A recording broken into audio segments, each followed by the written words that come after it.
Canada के नए प्रधानमंत्री का नाम तय हो गया है। मार्क कार्नी ने लिबरल पार्टी के नेतृत्व की दौड़ जीत ली है और वो जस्टिन ट्रूडो की जगह लेंगे। वहीं मार्क कार्नी ने पहले ही भाषण में डोनाल्ड ट्रंप को कड़ा संदेश देते हुए कहा कि कनाडा कभी भी अमेरिका का 51वां राज्य नहीं बनेगा। साथ ही कार्नी ने ट्रंप की टैरिफ नीतियों का विरोध किया और उन्होंने भारत के साथ संबंधों को सुधारने की इच्छा जाहिर की है।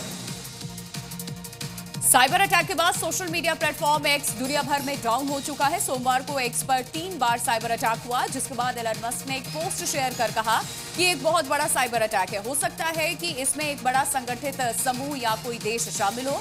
दरअसल एक्स पर सोमवार को सुबह 6 बजे पहला हमला हुआ और कुछ देर के बाद इसे ठीक कर दिया गया। बाद में 10 बजे फिर एक ऐसा साइबर हमला हुआ और तीसरी बार शाम 8:44 पर फिर से एक्स डाउन हो गया था। हमास की कैद से बंधकों की रिहाई के लिए इजरायल ने बातचीत के प्रस्ताव को स्वीकार कर लिया है और दोहा में बातचीत के लिए एक प्रतिनिधिमंडल भेजा है।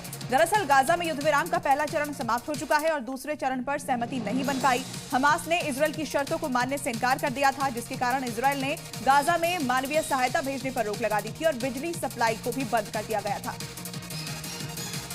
सीरिया की सरकार ने कुर्द नेतृत्व वाली सीरियाई डेमोक्रेटिक फोर्सेस के साथ समझौता कर लिया। अमेरिका समर्थित एसडीएफ का सीरिया के पूर्वी हिस्से पर कब्जा है, जिसे अब सीरिया की सेना अपने कंट्रोल में ले लेगी। सीरिया के अंतरिम राष्ट्रपति अहमद अल शरा और एसडीएफ के प्रमुख मजलूम आब्दी के बीच हुए समझौते के तहत एसडीएफ के लड़ाके सीरिया की सेना में शामिल होंगे।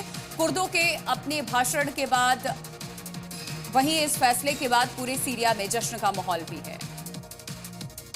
अमेरिका के पेंसिल्वेनिया में एक विमान हादसे का शिकार हो गया। घटना दक्षिणी पेंसिल्वेनिया के लैंकेस्टर हवाई अड्डे पर हुई है और यहां पर यह विमान पार्किंग में गिर गया और जमीन से टकराकर क्रैश हो गया। हादसा इतना भयानक था कि क्रैश होने के बाद विमान आग का गोला बन गया। दरअसल ये एक सिंगल इंजन विमान था जिसमें 5 लोग सवार थे। हालांकि अभी तक उनके बारे में कोई जानकारी सामने नहीं आई है।